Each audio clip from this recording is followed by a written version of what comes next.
horrific double murder that all of us, in fact, woke up to this morning. The probe is still underway to know what was the reason behind this gruesome murder of two innocent children. Politics has erupted. Samajwadi Party accused the BJP of winning elections by instigating riots, carrying out these incidents and fostering communal tensions. Samajwadi Party has alleged that BJP is weaponizing religious disputes and supporting hooligans and troublemakers in Uttar Pradesh. The Congress has sharply criticized the Yogi government, labeling the situation as Jungle Raj, demanded the government's resignation.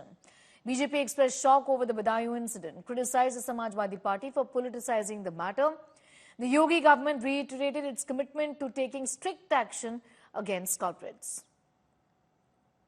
Sapa को अपने घटते हुए गिरते हुए जनाधार को लेकर के ऐसी बातें कह रहे हैं। योगी जी हिंदू हो या मुसलमान, जिसने भी कानून को अपने हाथ में उत्तर प्रदेश में लेने की कोशिश की है, उसको बख्शा नहीं गया है।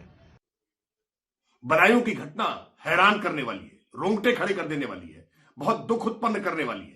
लेकिन ऐसी घटना पर समाजवादी पार्टी घटिया राजनीति पर उतर रही है, घटिया राजनीति करके व्यर्थ के आरोप कर रही है।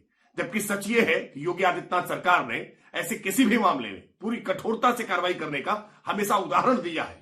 इस मामले में भी एनकाउंटर करके अपराधी को मार गिराया है। अगर सत्ता सपा की होती तो समाजवादी पार्टी की सत्ता में ऐसे अपराधियों को सत्ता का संरक्षण होता। मुझे लगता है कि बार बार योगी आदित्यनाथ जी के ये दावे बेकार हुए जा रहे हैं और फेल साबित हो रहे हैं कि उत्तर प्रदेश से अपराधी भाग गए हैं। अगर उत्तर प्रदेश से अपराधी भाग गए हैं तो 5 कालिदास मार्ग के पास भी गोलियां चलती हैं, जहां पर मुख्यमंत्री रहते हैं, और बदायूं जैसे जघन्य अपराध भी होता है। इसी सरकार में हमने हाथरस भी देखा, हमने कठुआकांड भी देखा। मुझे लगता है कि भारतीय जनता पार्टी और केंद्र नेतृत्व को कम से कम उत्तर प्रदेश में ध्यान देना चाहिए कि इस प्रकार के जघन्य अपराध मुख्यमंत्री के बार बार कहने के बावजूद भी हो रहे हैं। ये कानून व्यवस्था में बड़ा सवाल है। ये साजिद नाम का जो व्यक्ति था, घर में गया है ना, और ये सामने ही रहता था, इसकी नाई की दुकान थी, ठीक है। घर गया और उसके मन में क्या बात थी कि उसने 2 बच्चों की निर्मम हत्या चाकू से कर दी, और चाकू से करने के बाद उसके खून पूरे उस पर बॉडी पे आ गया था, और उसके बाद वो यहाँ से भागा। भागने के बाद पुलिस भी आ गई। पुलिस ने भी पीछे से उसे, मतलब सामने से उसे रौंदा, और फिर उसने पुलिस पर फायर भी किया। ऐसी जानकारी में आई और पुलिस ने उसे फिर घायल कर दिया और अंत में उसकी मृत्यु हो गई।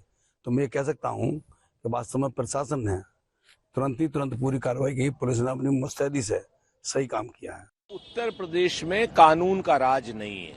उत्तर प्रदेश में भारतीय जनता पार्टी का राज है, जंगल का राज है।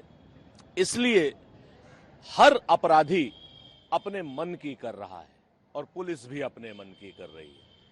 जंगल राज की पराकाष्ठा है, छोटे छोटे बच्चों की गला रेत करके हत्या कर दी जाती है। क्या ये भाजपा राज है? योगी जी, इसको आप राम राज कहेंगे?